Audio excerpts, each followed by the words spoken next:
Well, shut up, cause I don't give a fuck about nothing. I don't give a fuck about nothing.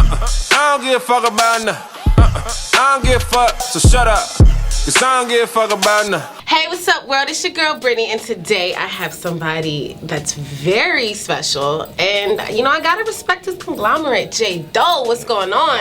I'm here. How are you? I'm feeling like magic. Like, nah, that's a good adjective. I like that. That's the one. How are you feeling? Like magic. Like magic. You don't even understand how that just happened. Yeah. So that's how I feel. Like, man, I don't even understand how this awesomeness is just laying on top of my shoulders.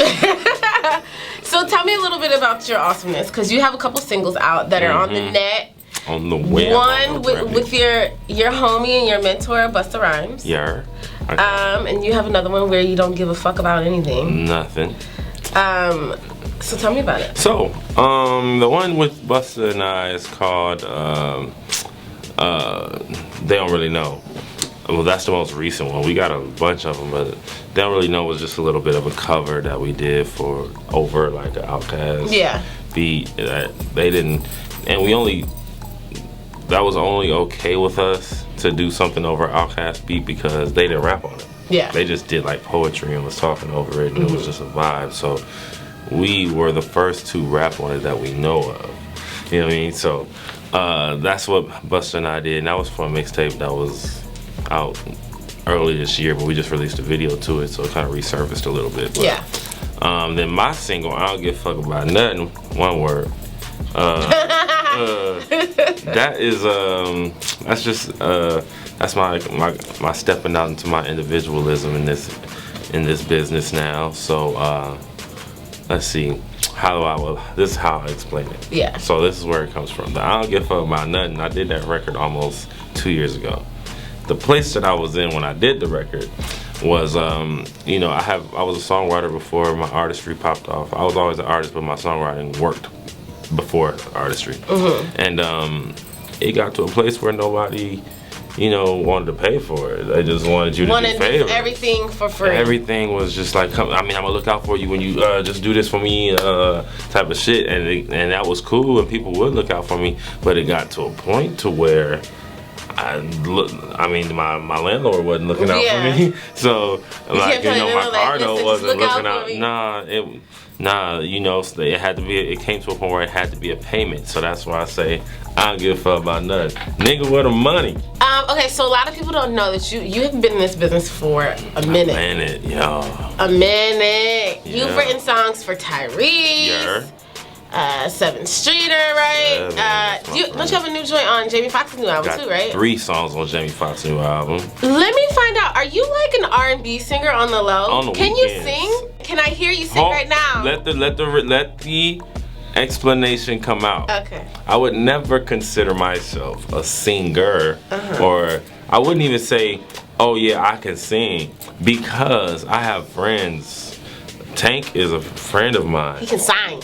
And they say Tank is a singer. I can't also be considered a singer. Well, there's levels to it. So my level is more of a I can get a melody and make it sound good on my songs when that is required. Okay. You always the life of the party.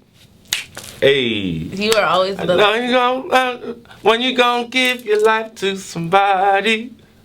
Hey, it's not. It's always been more pain than pleasure. Is that the real melody or no? Yeah. What song is that? You can't live this game forever. It's Bitches Be Like by Rico Love. Oh, that's what I thought it was. How long you gon' carry on? Be like, okay. Carry on like this. Okay.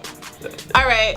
It missed me a little bit. That vibe. I have like a mix in my I do shower with music I shower with music every time. So do you? Yeah. You be in there like I don't sing in the shower though. I be just vibing and like it's just a good time to just really receive the music and without other shit. Like when I'm driving, I'm focused on the road and the music is like a background to my focus. Okay. At this point, it's like showering washing up is like second nature. I don't gotta think about it. Yeah. So music that's happening, I get to like actually receive it in a different level. Sometimes I'll listen to somebody's album and really get to go into the album. You know what I'm saying? But Like when I pick in my records, I'll throw that on. I'll throw on maybe, you know, I've been vibing with this record. And even though I don't understand none of the words, D'Angelo got this record on his album. Oh, Black Messiah? Yeah. Which one? I'm in love with you. Ready Love. Yo, that shit goes so heavy. Yeah. So I always say, I love that. D'Angelo was like the original Young Thug. Yeah. I never understood this nigga. Okay, so tell me about, I guess, how you signed with Busta and kind of what's your relationship with Busta is, because I mean you've known all these people for so long. Did you know Busta like back in the day, or this is recent? No, not recent either. I didn't know Busta back in the day. So this is how that worked. About 6 years ago, I was writing songs, trying to figure it out, and I kind of put artistry on the back burner because I was making money from songwriting. Right. And I wasn't making nothing from being a rapper. There's actually no money to be made for an up and coming rapper. Right. Like, nigga, there's a million of you. So, you know, I was out here writing for anybody that would listen to my songs, and Jamie Foxx happened to be somebody that I got connected with through Lonnie Burrell, one of my good friends from the city. And he sings background for Fox, and he also writes for Fox, and he connected us, and we was writing together, all three of us, and Fox ended up needing to do a hook for Busta. And he went one day to do his hook, and he called Lonnie and I to come in and write the hook for him. We wrote the hook, Busta saw it, and was like, I need y'all to come back and write more hooks. Kept going back, and then eventually he asked me to hear what I was doing. He's like, man, if you writing hooks like that, like let me hear your stuff. Yeah, like. And so I played him my stuff. He saw the vision, and from there it was to the races. What advice, I guess, would you give songwriters? Because it's a thing too. I also notice the issue with a lot of young creatives is that they don't really know the business side of publishing. They don't understand the importance, and they're just so thirsty to get on. It's like the business is slacking, and then they get on and they don't have no money. They don't know what to do. Yeah. The best advice I would give anybody as far as entertainment is concerned, at any perspective, it doesn't have to be songwriting or rapping or singing. The thirst attracts thirst. Nobody in a position to help you is thirsty.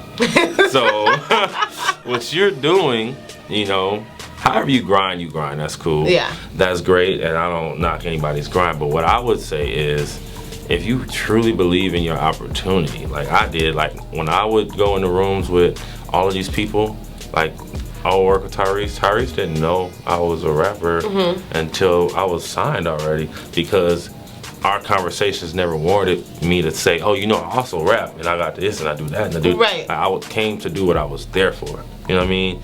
And I just believed that my opportunity was gonna come, and when it happened, I'm gonna be so ready for it that my one opportunity I ain't gonna miss. So I would say focus on your craft and be so good, even if you just working with 5 people, that the 5 people in your city is like, yo, I can't even do a song without this nigga. He's that good. She is hilarious, but what I will say, Miley is not dumb. Tears to your eyes. And that separates me from a lot of artists, I feel like. I tell